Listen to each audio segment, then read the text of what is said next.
Hello friends, അപ്പോൾ ഇന്ന് നമ്മുടെ കയ്യിൽ കുറച്ച് ബേസൺസ് ഉണ്ട്. അപ്പോൾ ഇതിനകത്തെല്ലാം മീനുകളായിട്ട് വളർത്താനുള്ള പദ്ധതിയാണ്. ഏകദേശം 5ഓളം വരുന്ന ബേസൺസ് ആണ് നമ്മുടെ കയ്യിലുള്ളത്. അപ്പം നമ്മുടെ കയ്യിൽ ആദ്യമായിട്ട് കിട്ടിയിട്ടുള്ള മത്സ്യങ്ങൾ എന്ന് പറയുന്നത് ഫുൾ വൈറ്റ് ഗപ്പീസ് ആണ്. 4 മെയിലും 2 ഫീമെയിലുമായിട്ടായിരുന്നു നമുക്ക് കിട്ടിയത്. പക്ഷേ അബദ്ധവശാൽ നമ്മുടെ കയ്യിൽ നിന്നും ഒരു ഫീമെയിൽ ഡെഡായിപ്പോയി. അതുകൊണ്ട് ഇപ്പോൾ 4 മെയിലും 1 ഫീമെയിലുമായിട്ടാണ് കിടക്കുന്നത്.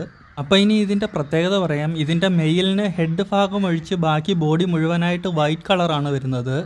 അതേപോലെ തന്നെ ബ്ലാക്ക് ഐ ആണ് വരുന്നത്. പിന്നെ ഷോർട്ട് ടെയിലാണ് വരുന്നത്. ടെയിൽ എന്ന് പറയുന്നത് വളരെ ചെറുതായിരിക്കും.